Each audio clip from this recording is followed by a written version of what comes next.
coco au saumon de Norvège. Bon, l'avantage avec le saumon de Norvège, c'est qu'il s'accommode de multiples saveurs et de multiples cuissons. Et ça, pour le bonheur des petits et des grands. Donc on commence tout de suite. J'ai ici un mortier, et dans mon mortier, j'ai ajouté un petit peu de gros sel. En fait, c'est le côté abrasif du gros sel qui va être intéressant. Première saveur, ça va être... D'un côté, j'ai des graines de fenouil, de l'autre, des graines de coriandre, belle cuillerée à café. Je récupère 2 échalotes. Je vais essayer de les émincer le plus finement possible. Je vais enlever la première peau. Je coupe d'abord dans un sens, dans l'épaisseur. Ça me permet de faire des tout petits cubes. Je vais également récupérer juste une gousse d'ail. J'enlève la peau. Comme elle a un beau germe, je prends soin de l'enlever. J'émince le plus finement possible. Donc échalotes, ail, fenouil, coriandre. On va également se rajouter la citronnelle. Alors la citronnelle, c'est ce bâton. En fait, ce qui va m'intéresser, c'est, allez, on va dire, le premier tiers. Et surtout, je vais enlever les premières couches de peau qui sont un peu dures.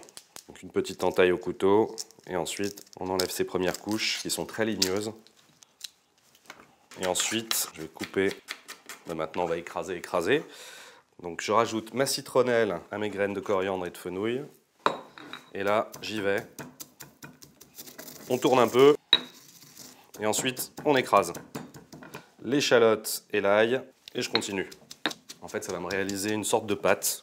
Le gros avantage du mortier, c'est que ça permet de libérer toutes les saveurs.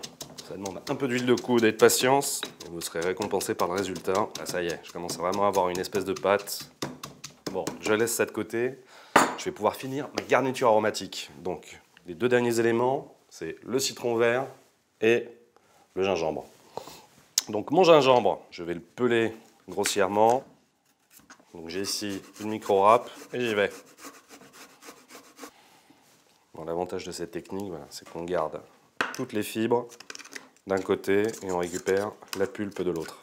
Là, maintenant, c'est mon citron vert. Je récupère le zeste, j'essaye de laisser la partie blanche, voilà. Bon, ben maintenant j'ai tous mes éléments aromatiques, donc direction la casserole pour la cuisson. J'ai une casserole dans laquelle j'ai mis un petit peu d'huile, bon la valeur à peu près d'une cuillère à 2 cuillères à soupe. Et maintenant, je peux rajouter directement ma petite patouille. Au niveau de l'odeur, c'est déjà fabuleux. Donc là, je vais faire chauffer une petite minute. C'est pas mal. Donc maintenant, on va rajouter le liquide, du lait de coco.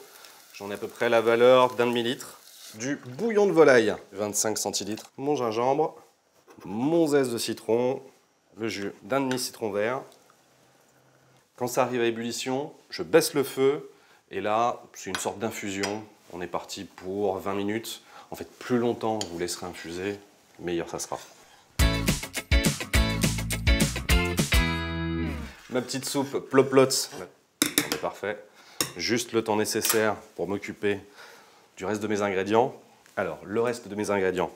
J'ai ici un splendide pavé de saumon de Norvège. Bon, dans un premier temps, je vais vérifier s'il y a des arêtes. Là, c'est le cas. Donc, pince à arêtes. Et on les enlève. Bon, si le saumon de Norvège a autant de succès, c'est qu'il est élevé dans des conditions naturelles, dans les eaux froides et limpides des 21 000 km de côte de Norvège, conditions de vie optimales de façon à avoir un poisson de qualité.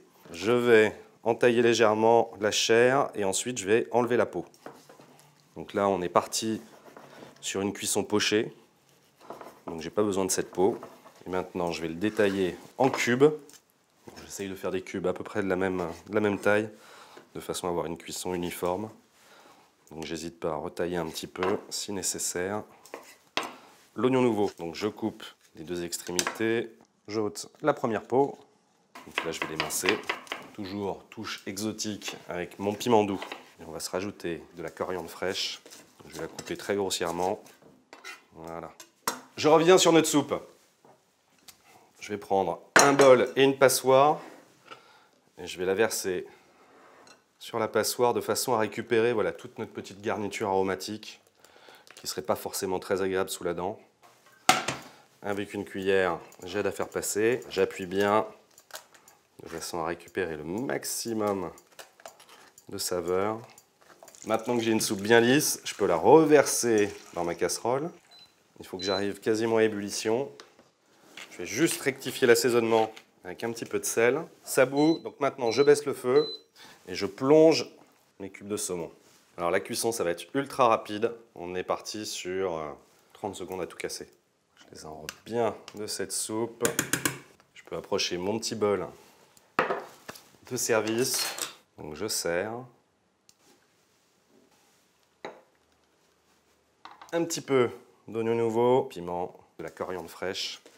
Et voici ma soupe de coco au saumon de Norvège.